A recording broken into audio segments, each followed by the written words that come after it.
Richard, do you want to give us a little bit of a background of how you got into this thing and where you've come from?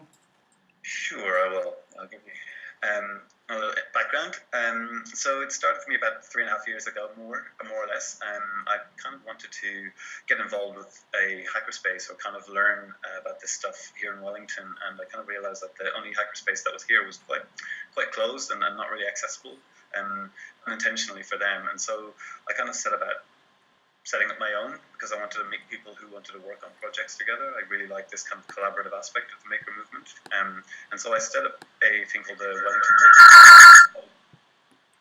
That was initially about people just showcasing their projects, because there's people all over New Zealand doing really cool things in their sheds. And that was really the first step for me, was to basically activate these remote people and bring them to the front so that people could see all this cool stuff that's already happening. Yeah. And then step two was to kind of facilitate the growth and the acceleration of that sharing, and to kind of get people working together where they might not have worked together before. And so in order to do that, I had to set up a space. And so about 2010 or so, I set up a makerspace here in Wellington called Collab 181.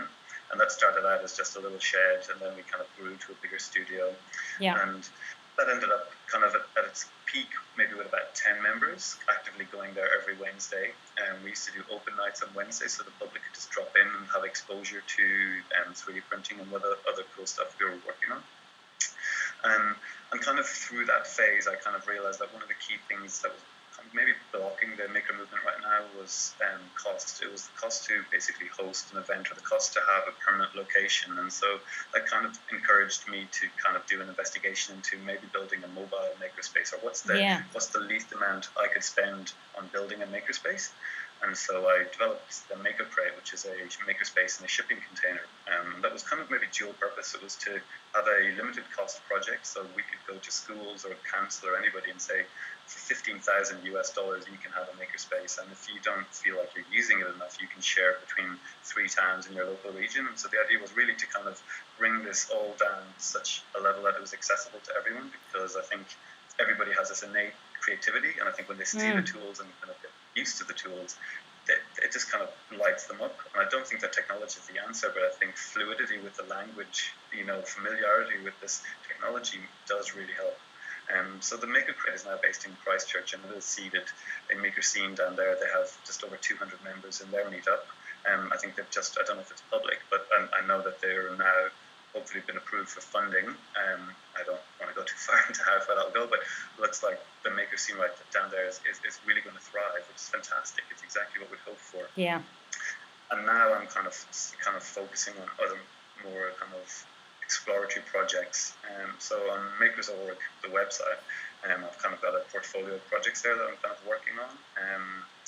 And next month I'm heading over to the Fab conference in Barcelona, which is kind of a global conference of makers and fabbers, people who know about this stuff. People often use that term Fab Lab, don't they? And is there anything actually that separates out a Fab Lab from a makerspace, or is it just different language? Yeah, I think the Fab Labs are usually, in their true sense, are probably linked or affiliated to an academic institution. The primary Fab Labs are all linked to MIT. And so they're a product of Neil Gershenfeld's mind, whose vision is to build machines that can make machines. Yeah. But the dual purpose is that they look exactly like makerspaces. A lot of makerspaces end up being Fab Labs. Yeah, that's how I've sort of hear the language swapped over a bit. Yeah, and people casually do that. I mean, realistically, what Fab Labs are doing are fabricating objects using digital tools. Yeah. And so kind of in all of that now, kind of maybe coming back to why you and I are talking, what I've learned from all of this kind of exploration is we can have a makerspace anywhere. Makerspace is really, for me, it's just about the community. And when I say community, it's either people of shared interest or people who live together. I think those two actually really overlap quite a bit anyway. Yeah. But yeah, I think that the movement of schools getting kind of increasingly drawn towards the makerspace movement. The reason I love the makerspace movement was because maker was such a kind of ambiguous term that it kind of put you outside the usual context. So, you're doing this for fun, or it's an exploration. And I think I haven't been in school in a long time, so I guess that happens already, but at least this language enabled us to talk about this in a way that, is unified. And so when I hear of maker spaces in schools, I think that's amazing. It's Yeah. amazing that you're creating space for people to act like this. And I think it's nice that it's outside the realm of like schools very traditionally have technology departments and technology blocks.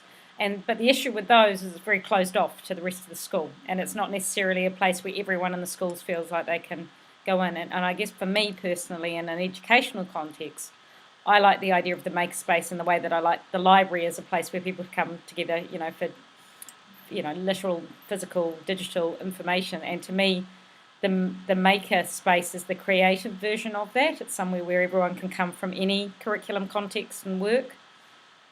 Yeah. I think for me, I think for the maker movement in New Zealand to really thrive, because we're kind of probably have limited cash flow to do what they do in the US, I think we have to leverage our existing infrastructure. I think libraries and schools are probably the two that I'd probably focus on working with for the next year at least. I just really want to help anyone who wants to set one up in their school figure out what's the minimum viable thing they need. And I think you could have a makerspace for under $1,000, really. Just, we can help people get printers. There's a really kind of common theme in the maker movement is openness and sharing, and I think that's the whole printers that make more printers idea is a really interesting one. That idea. So if you were in a school situation and you wanted to set up one that was for the school community, so if and you're working at that real sort of minimum area, what would be your absolute basics of what would go into a space like that? I realise that there's obviously lots of little things, but I think we can. I'm kind of projecting here, but I think you can do it quite cheaply. I think probably figuring out what it is you want to work on. So find a project that you find enough people can get excited about, so that at least in the beginning stages, you can pool your resources and build something. So usually, I think a really good place to start is a 3D printer, because people are excited about the theme. Yeah.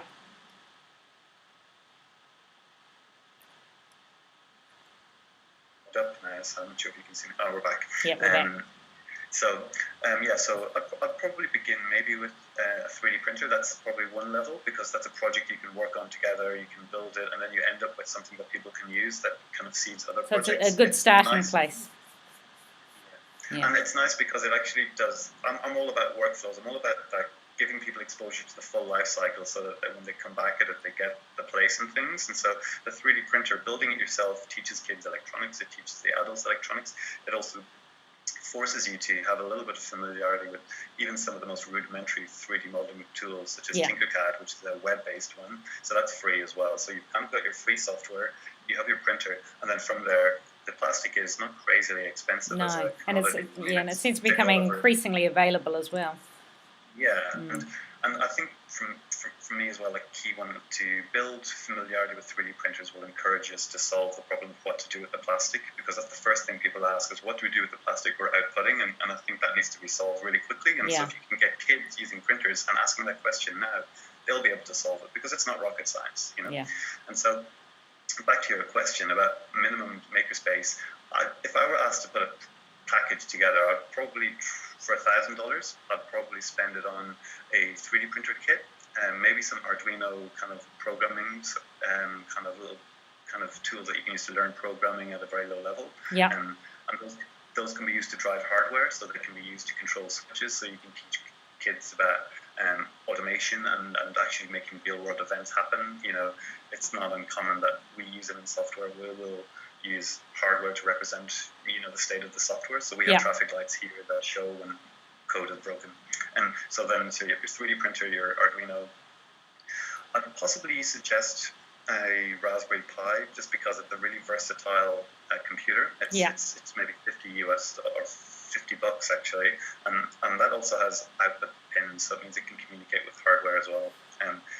And you can 3D print cases for it, so it once again comes back to the whole life cycle. You can have all the tools kind of working together. You just have to hook that up to a screen, don't you? Like, as long as you've got a screen that you can control with an old keyboard. The thing I like about it though is that you can hook it up to those 15-inch LCDs that people are dropping off at tip shops. And every second home and schools are full of graveyards of that stuff as well. Like they have them, gathering dust. And the fun thing about the Pi as well is that it's just a unit, and it's the memory card that you put in, that's the hard drive. So individuals can have their own their own kind of operating system that they just plug in, so they don't have to be using it all the time. They just plug their card in and it picks up where they left off. Yeah. And so the reason I picked that tool is because there's a really healthy ecosystem supporting it. There are people who are developing software for it. They're developing Scratch, which is a programming language, learning aid. They're developing the Arduino. So it's just really rounded. And again, it's a really open community, isn't it? There's a whole lot of sharing going on as well. And I think for me, what I've always kind of focused on is really aim to evangelize the openness of this, so that because that accelerates the innovation. Yeah. And if we can get people's literacy, digital literacy up, then we can maybe do the closed innovation later if that's how people want to go with it. But let's get us all to the same level first. Yeah, and that's the interesting thing that strikes me about this whole thing, that it's nearly more about the people than it is about the equipment. And as you mentioned very early on, it's very much about the community that's built around the maker movement that actually makes it incredibly special. Yeah. And I think if you exclude, so I think I'm kind of speaking with some people who have their own makerspace. I think if you start to exclude people, if you start to be selective, you're starting to move away from the real ethos of the maker movement, which is why I like that ambiguous phrase. Yeah. I can attach various attributes to it. So I think openness is key, because the key thing we've got to imagine here is utilization of the resources that we have.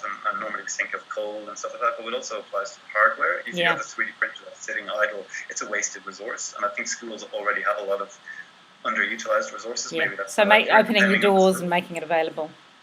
Yeah, and I think we also, in kind of fostering this openness, we can also basically bubble up the best ways of teaching kids how to learn about this stuff as well. So if one school has a really advanced 3D modeling teacher or a class or program, they can share it, because no one benefits from hiding or not sharing that stuff. Yeah. And we can just kind of weed out these really crappy ways of learning, because let's be honest, IT people who came from the hacker movement are not really the best people to describe how to learn this stuff.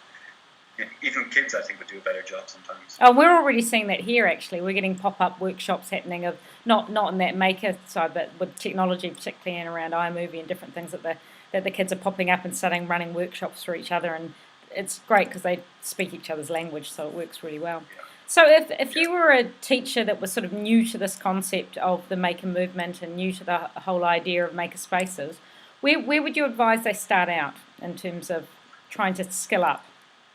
I would probably shoulder tap your principal and find out if you could, or just go to your library and get access to Make magazine. Yeah. I just think that's probably, it just becomes so transparent really quickly when you read that. It's a really venerable kind of initiative where they kind of, it just gives you a really clear, they have projects, they have breakdowns on makerspaces, they have featured makerspaces, and it kind of just gives you a nice kind of view of what's happening. If you want to speak to people in person about it, there are hubs in various locations. There's Tangleball in Auckland. I think there are one or two schools such as yours as well that have spaces actively spinning up or in kind of on the way. Wellington, same, we have makerspaces here. Yeah. I think the best thing to do would be to kind of basically have a search online first. I used to kind of, on the Makers.org website, I used to have a list of all the people who are active in the maker movement, kind of at a kind of higher level, and I'll probably bubble that up again. Yeah. I can try to share that on Twitter. I think just, try to get to a space. Yeah. Failing that, get along to a Makertorium, which is the event we had maybe last year, and we'll probably do another one next year. And that's kind of a showcase for all the makers in New Zealand. So if they follow that, I know Makertorium has its own Twitter handle, doesn't it? So I mean, they can follow you, and with the IM key, they can follow the Maker.org and Maker Crate and the Makertorium, and that's probably the Twitter community strikes me as an increasingly important way of connecting with people as well. Yeah, and I think this year, probably more than ever, I'll probably really target schools and see how involved we can get them into the Makertorium event. I think the first time we did it was kind of like, can we do this? I think now we know we can do it. I think, unfortunately, maybe for the next time it'll be based in Wellington, but ideally we'd probably try to take it national. Yeah. I think if anybody just wants to get in touch and have a chat, I'm happy to have Skype in person as well. Obviously, that's not scalable at a large scale, but really I'm kind of keen about helping people who really want to make this happen as well. So I'll make the time. Yeah, and so the easiest way to get in touch with you, is it through